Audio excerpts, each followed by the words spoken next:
I want to thank you for having me today, and that, I have been acquainted with the Sisters of Loretto since I was 6. And I want to start this talk on social justice with a poem by Ralph Waldo Emerson. It's called The River.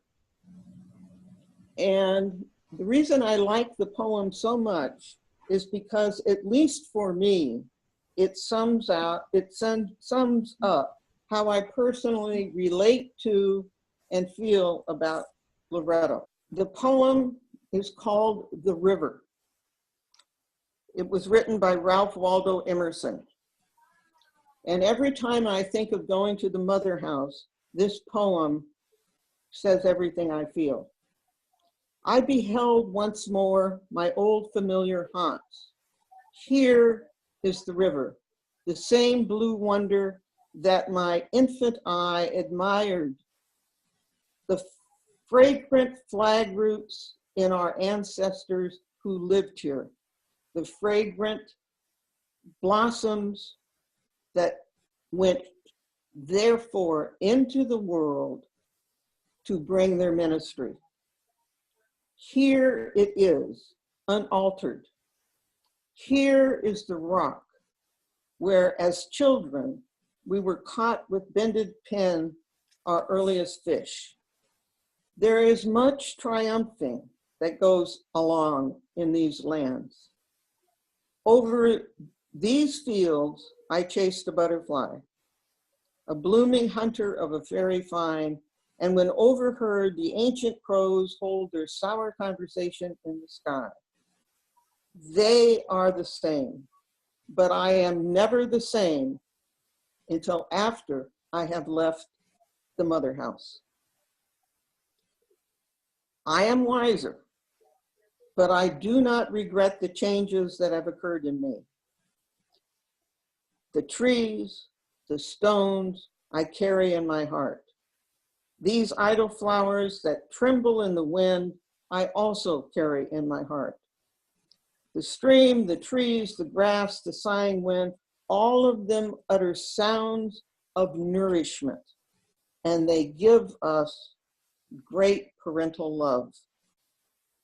Granted, these things are not just belonging to us, because they say something about all of our majestic sympathy. I feel often that I was welcomed by these trees after long months of weary wandering.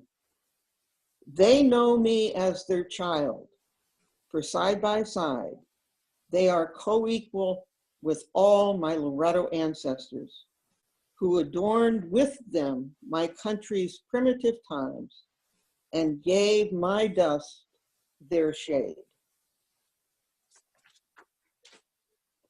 And that's pretty much how I feel whenever I drive up the driveway at Loretto. And I can only wish the same joy, nourishment, etc., to anyone who experiences the same travel. I first became acquainted with the Sisters of Loretto in 1st grade, as I said, at Immaculate Conception School in Monrovia. At that time, we had 5 schools in California, and now we have none. Later, I attended Loretto Heights College. I graduated with a degree in English, literature, and a minor in education. My graduate work was in the double academic fields of psychology and religion, and how psychology and religion affect each other. At the last taping, I mentioned several people in Loretto who were wonderful teachers and prepared me to pay attention to social justice, to women's rights, and to all people's rights. I fell in love with Loretto from the Loretto people I met who taught and have nourished me. I could read you a very long list of people, individuals who in fact nourished me, but the list is way, way too long. So just to name a couple of people: Sister Angelus, still living at the mother house, my 1st grade teacher. She's the person who taught me how to tell time. She scared it out of me, maybe. Sister Rosalma, Secretary General, who I had the most fortunate experience of having for my novice mistress. Sister Frances de Sales at Loretto Heights College, who taught me philosophy and theology and also taught me how to do research. Sister Gabriel Mason, who was assigned to be sponsor of the Loretto Heights College class of 1964, a class that it has had a reunion every year since 1964. Also, Sister Edwin Mary, who taught me literature and research at the Heights. Sister Cecile, our philosophy teacher. Barbara Barbado, a good friend who was clear and level-headed. Angela Bianco, who along with me as one of the few people in Loretto, who unfortunately I happen to be Sicilian and Irish, she just happens to be pure Sicilian. Jean Stromso, teacher of literature at Loretto Heights. Leticia Lopez, who lives in Texas and is a co-member. Anthony Mary Sartorius. Together, Anthony and I shared one of the most incredible experiences we have ever had. Mary Knoll sisters were getting together a tour of China made up of all religious men and women who had missions in China. Sister Anthony Mary and I were asked to represent Loretto on that mission. In 1953, I was in second grade. And the nun who was teaching us came in and told us that one of the sisters, Sister Isabel Wang, had been executed and we could pray to her for the rest of our lives. So, as usual, believing that I had heard truth, I prayed to Isabel. Well, skip 20 years, and we discovered Isabel was not dead. She was, in fact, alive and living in China. Anthony Mary and I joined the Mary Knoll group, and we went and found all kinds of different religious orders, men and women, nuns and priests, who in fact had the same experience as we had had. They thought their people were dead, and yet they were not. We were told that when we went to communion, we should always have jackets with pockets in them. And so what happened was, as we went to communion, people would come up beside us, slip pieces of paper in our pockets, and when we got outside, the paper would say, "My name is so-and-so.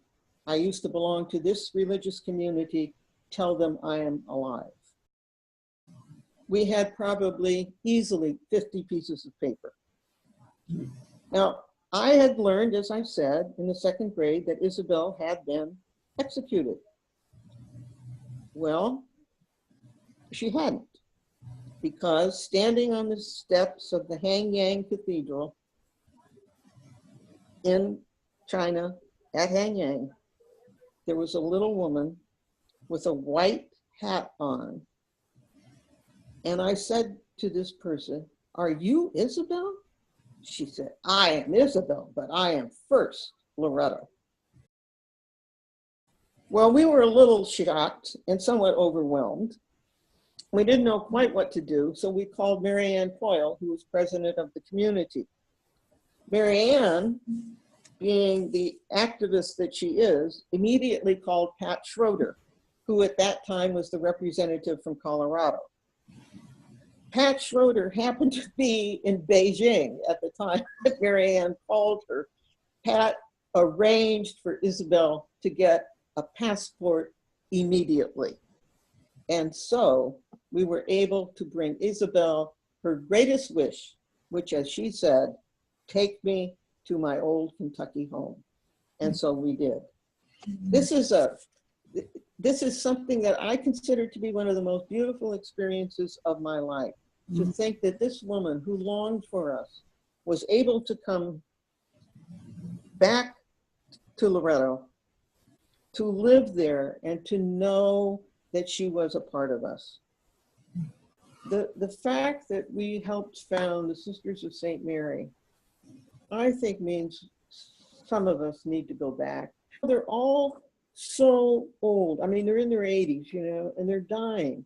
And I keep wondering, what does it mean to them to know that there's somebody from Loretto who helped found them, who cares about them? And they never, despite everything, the Cultural Revolution, etc., they never stopped knowing that they belong to a religious community in the United States. What I want to really talk about is what it means to be a friend of Mary standing at the foot of the cross. The person, or philosopher rather, that I am using for this talk is probably well known to many of you, Simone Weil, a French activist and mystic who, I suppose if you read her stuff, you might think she was a bit kooky, but the fact is she was so intellectually bright that probably none of us could even compare to her. She spent her short life writing and discussing the systems of human justice. They believed that if we are friends, in our case, Friends of Mary, we must be responsible for all other people.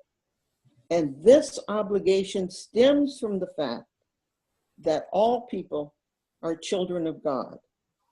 And we are obliged, as also children of God, to respect everyone who is a child of God. Way's principal system is that human justice does not always treat others as children of God. And she argues that we stand at the foot of the cross because we must unite justice with responsibility. Mary at the foot of the cross, John at the foot of the cross, Veronica at the foot of the cross. All of them had responsibility to the one who was crucified. Granted, the crucifixion was unjust, but the people at the foot of the cross, those of us who are friends of Mary, must accept the responsibilities that Mary accepted. We cannot move away from injustice, just as Mary and others at the foot of the cross never moved away. John was given by Jesus the vocation to care for Mary, just as we have been given the vocation to care for all others in the world. Veronica, at the foot of the cross, was given the vocation to become a follower of Christ, just as all of us have. Now, what are the characteristics of those who stand at the foot of the cross? If you look at the people who were there, John, Mary Magdalene, Mary, if you want to take into consideration even the thieves, what we receive from the cross is commitment, loyalty, we are trusted, we have empathy, we have support, we have integrity, and we must be honest. As we stand at the foot of the cross, we have obligations to every human being in the world. And our obligation stems from the fact that people, no matter their circumstances, are all human beings created by God and loved by God.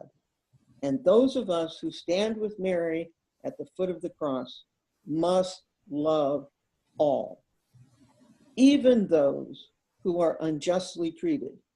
At the foot of the cross, Jesus, who was unjustly treated, and those who were crucified with him. The characteristics of friendship. I kind of had I was interested in this because it depends upon what school you're reading about to find out what the characteristics of friendship are. If you read religious definitions, they say, oh, a friend is trustworthy, dependable, loyal, has empathy, etc., etc. They have to be honest, they have to trust others.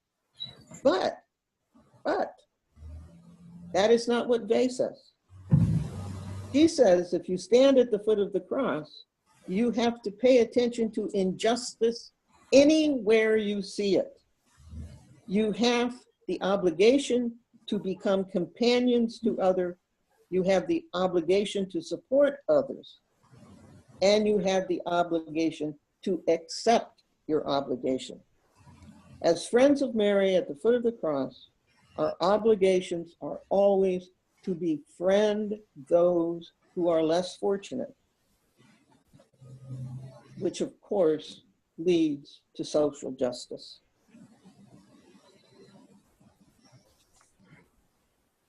Our obligations to our friends are first and foremost to accept them. Our next obligation is to talk with friends and even those who are not our friends, to be prepared to help those in need, to rely on each other, to listen to each other. This is not a choice on our part. As friends of Mary at the foot of the cross, we have an obligation to stand with those who are innocent and those who suffer.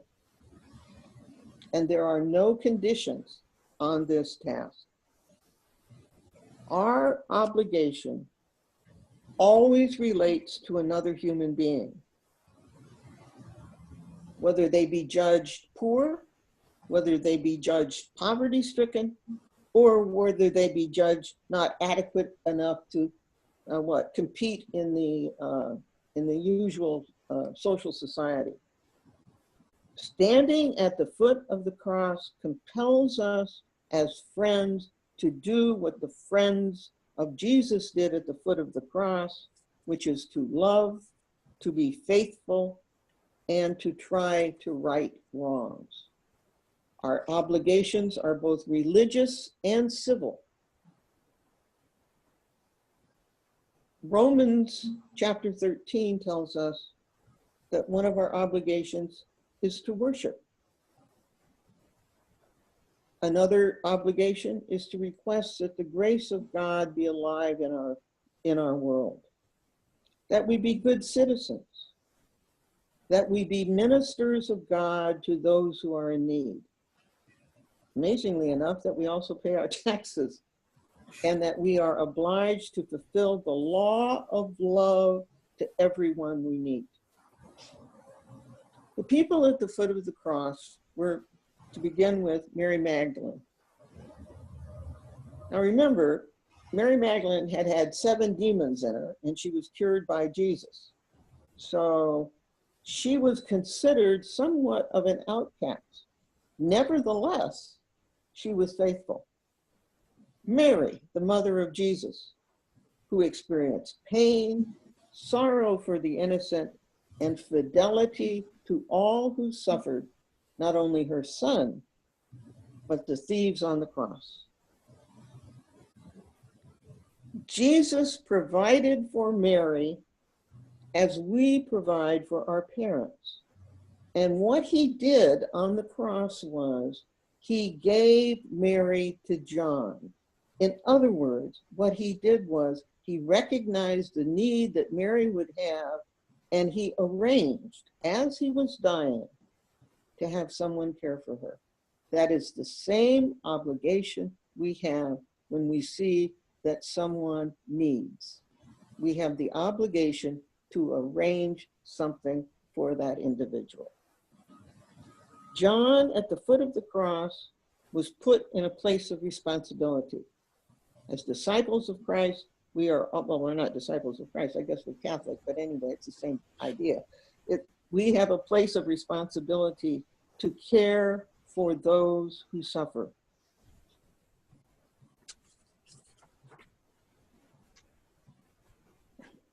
For Friends of Mary at the foot of the cross, it is a relational command to be concerned for friends. And part of that concern for friends means to be sure that those who deserve it receive justice. That we have intimacy with others, that we have companionship with others, and that we care for our relationships no matter the circumstances. What is really suggested by the image of Friends of Mary at the foot of the cross is that by standing together, we give each other the grace to recreate each other. In other words, we have responsibilities. The object of any obligation always takes place in the realm of human affairs.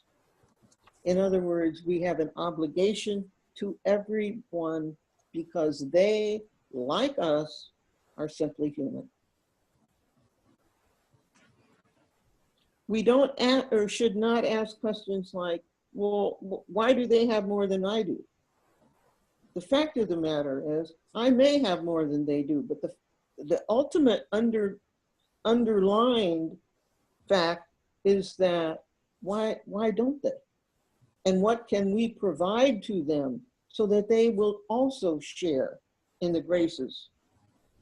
Justice requires that no harm is done to anyone. Now, God is often absent in people's experience, and our obligation, if we stand at the foot of the cross, is to represent the qualities of Jesus: justice, compassion, sympathy, and care. When we think of social justice, one of the questions we have to ask ourselves is, who are the afflicted in the world? Well, now, this was an interesting part as I was drawing up this talk, because everybody's afflicted. I mean, you can't say, well, so-and-so is and so-and-so isn't. People are afflicted socially. People are afflicted physically and psychologically. Real affliction has the component of social degradation. In other words, if we want to know who is afflicted, simply ask the question, is this person being degraded simply because of who they are? One of the things I think about, because it's so present in the news right now, is Donald Trump. Mostly because he seems to want to basically cut off Muslims, Hispanics, etc., as though these were not real people, real alive people who we have obligations to. I have worked in the past as it's in criminal circles, it's called as a defense-initiated victim advocate. And we work on capital murder cases. And our job is to work for defense attorneys and to attempt to make some peace for the family by our working with the perpetrator. And it's often very hard to do. If, for example, the family does not want to go to a trial, we go for them so that they will know what happened at the trial of their loved one.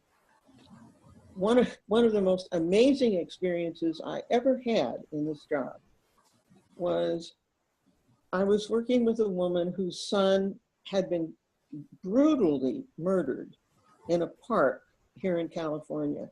And the only reason he was shot in the head was because there was a guy standing next to him who had a gun and didn't like the way he looked.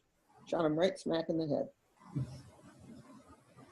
The mother said to me as we were going into the courtroom, "You're a Catholic, aren't you?" And I thought, oh, this is bad. I don't know. I guess I should say yes. I did anyway. But I wonder what she wants. And she said, well, you want me to go up to the mother of the man who killed my son and forgive her. And I said, you know, that's exactly what I was thinking, knowing full well I wasn't thinking it at all. But it obviously came from her mind, therefore she was thinking it. And she said, okay, I'll do it, but you have to give me a scripture passage. Now, those of you who are long-term Catholics know that a lot of Catholics don't know really fast scripture passages. Well, this little phrase dropped into my head, which I know was grace, because I've never thought since then of the phrase. And I said, okay, I got a phrase for you. Rachel is weeping for her lost children, and there is no one to comfort her. And she said, oh, you Catholics have a phrase for everything. Okay, I'll do it. And she did. She walked up to the woman. She said, we have both lost our children. We need to stay in touch. We need to comfort each other. The exact same thing happened on the next case, where a young girl, 11 years old, was brutally murdered and raped by a young man in his teens. And a shrine went up for the girl, it was put in by neighbors. And the mother of the victim happened to walk by the shrine, and she went up to it, and kneeling at the shrine was the mother of the perpetrator. Mm. They embraced each other and said, we have both lost our children. Mm. We can only be good to each other. Their friendship now is so cemented in that they care for each other in ways none of the rest of us could possibly care.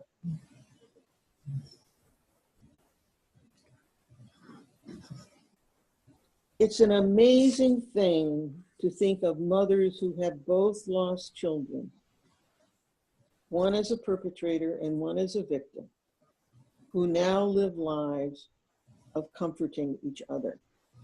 That's the question for us at the foot of the cross. How can we comfort each other? What actions can we perform that are intentional? Because each good action that we make in some way does possess the possibility of moving the world into a human community. That is what is grace. Each spontaneous decision we make can sometimes lead to chaos. But if our decision is based on compassion, as it was with the Friends of Mary at the foot of the cross, it leads to freedom. Could Mary have endured what she endured at the foot of the cross without companions? Can we endure whatever it is we endure without other Friends of Mary? Those are questions that each of us have to answer ourselves. When we stand at the foot of the cross, are we willing to be friends, companions, mothers, and people who are responsible? The Japanese have a word for friendship, which I cannot pronounce very well, but it's kinzoku, which means family. In other words, every human being is a family because there's a bond between us all. We all have the commitment to be friends to each other. We all share the same destiny, and we all have the same connection because we are children of God. And what draws us together is our common interests, our history, our values, our commitment to each other. And friends never ask another friend to put friendship before principles. In other words, we have the principle of friendship, and that tells us how to act. All human rights deserve human obligations. In other words, if there are people who need comfort, it is our obligation to provide it. That is who we are. So we must ask ourselves, for example, who are the Marys in our life? Who are the witnesses? Who are the innocent? Who is in pain? Can we help them? How do we remain faithful to our commitment to stand with those who are unjustly punished? Social justice cannot be done by one person. You need a community. If you look at Loretto's heritage, special needs, the investment committee, our commitment to education, our commitment to social justice, our missions to China, our missions to South America, and to other states, New Mexico, where we got on the wagon and went, California, where we got on the wagon and then the train and went. These are all obligations we had to educate those who were uneducated. These are obligations we had to send the word of God to those who had not received it. If we remain faithful to our commitment to social justice, we will work with all who suffer unjustly. But if we stand at the foot of the cross, we will also witness to those who require compassion, friendship, and endurance. You say, well, you know, how do you know who are the poor among us? Well, there are some qualities. Does the person have access to money? Is the person uneducated? Are they handicapped? Are they mentally ill? I used to work at Fort Logan Mental Health Center. Worked there for about 7 years, and it was amazing how much we could do for people who truly were mentally ill. The scrupulous are the poor among us, people who think they are constantly at fault. People who were brought up to believe that they are not good human beings. The disenfranchised, those who are ill, those who are blind. And, you know, if we were all sitting together in the same room, we could name so many categories and types, etc., that the world is filled with those who need us, the poor, the disenfranchised, and those who do not have the same richness that others have. If you look at the gospel, one of the examples of social justice in the gospel is that Jesus and the apostles had a common purse. And as I was doing all this, I was thinking, well, so does Loretto. We have a common purse and we share it. We share it with each other and we share it with others. We also have communal expenses, but we all somehow pay for it. We make contributions to each other. The poor will always be with us. Therefore, we will always have an obligation to the poor. Jesus did not scold Mary of Bethany for spending money on oil for his hair. Note that. You know, everybody else thought it was terribly expensive. His response when she did it was, well, the poor you will always have with you. But she anointed him for his crucifixion.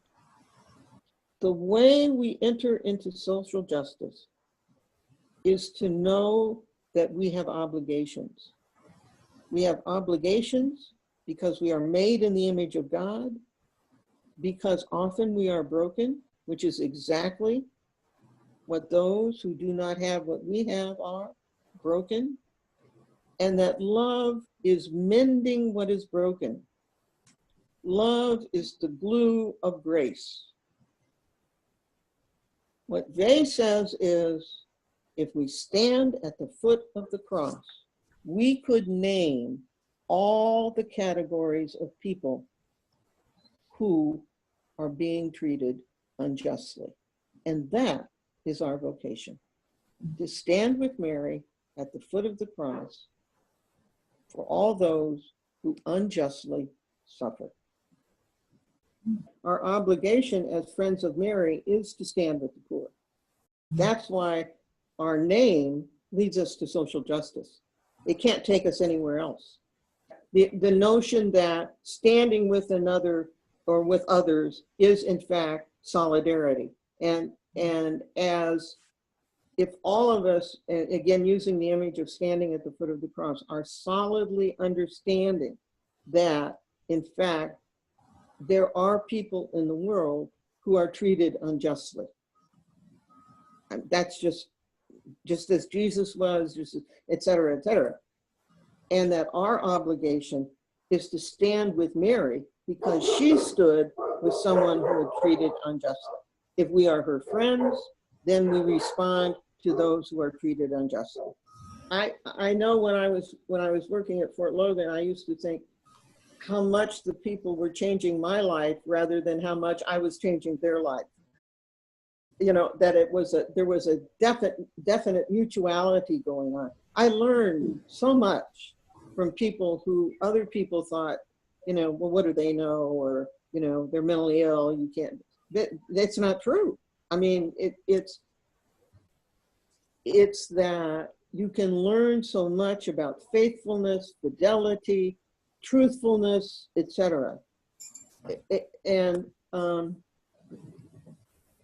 I think that is because they know people who are in like circumstances, and sometimes we don't. Sometimes we travel in a different circle. But our commitment to social justice is the same. We have a commitment to stand with those who suffer. And through that, we have the same commitment in social justice. It provides the same environment to stand with, to be companions to.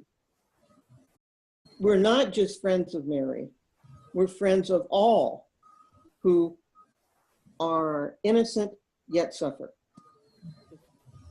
I've worked with a lot of, it's called a defense-initiated victim advocate, and you know, it's worked with people who in capital murder cases, and I think the one that troubled me the most was the Boston bombing. Every family asked the jury not to give that young man the death penalty, and they did anyway. Mm-hmm. I was surprised, but I also couldn't understand why they didn't do it, why they didn't give him life in prison. They didn't. They gave him the death penalty. Even when the family said there's going to be so many retrials, etc., because of the death penalty and the process you have to go through, and we don't want to think about it anymore. We want it over. Please make it over. Give him life in prison. They didn't do it. And I'm trying to, I knew a lot of people who worked on that case, and I'm trying to think of what that meant to the families when they came back and said, we're not going to do it. Is that just another pill that the families had to swallow? They wanted to get on with their lives. They didn't want to have to keep reading about this man, young man, who had, in fact, injured or maimed so many people in their lives. But they are going to have to. I mean, he's been moved 3 times in different prisons. And the other thing they never took into consideration was how those 2 brothers were radicalized. Happened to be from US bombs that we dropped on Syria, which is where they lived. But we never took any responsibility for that, nor did we ever discuss it. The defense attorneys hired Helen Prejean to meet with the Boston bomber. And she was in the courtroom and said what he had said, and nobody paid attention to her. I mean, it was, I just found the whole thing, and I know that I'm too tied up in it because I know the people personally, but I mean, it was, I think it was a travesty of justice, frankly. You know, it's sort of like an eye for an eye. And that's not how I see the image of standing at the foot of the cross. It's not an eye for an eye. It's being present to those who are unjustly condemned, whether it be in the death penalty, whether it be in poverty, whether it be in homelessness, whether it be in psychiatric illness. I mean, we could go on and name it. But if we are not, we have the capacity to be compassionate with others. And if we don't do it, where is God? Right now, we're the only tools. Because it's not going to come from a system of justice. It's going to come from a system of care. I think I told you this the last time we were taping, that story about my dad, about how he was a contractor and would pay the guys on Friday, and then they'd come on Friday night to get more money, which annoyed my mother no end. And I learned a great deal from my dad. He said, he would turn to my mother and he'd say, I know, but they're poor. They're poor. They don't have the same gifts. And that was the end of the conversation. Mother was not going to argue with that, but it was like, why do you do this? You are enabling them. And my dad's position was, yeah, okay, but don't you have to? I mean, my dad didn't know what the word enabling meant, but what in his eyes it was, well, if somebody is poor, then you give. The word enabling is not a good word because it implies that we're doing something that we're not supposed to do. You know, I mean, that's how I've always thought about it, but it's very hard to draw the distinction between somebody is in need. Are you enabling them? No, somebody's in need. I mean, at a certain point, we have to not judge. Just say, no, somebody is in need. And it seems to me that that's what happened when we talk about standing at the foot of the cross. We are present too. We can't change the circumstances, but we are present too.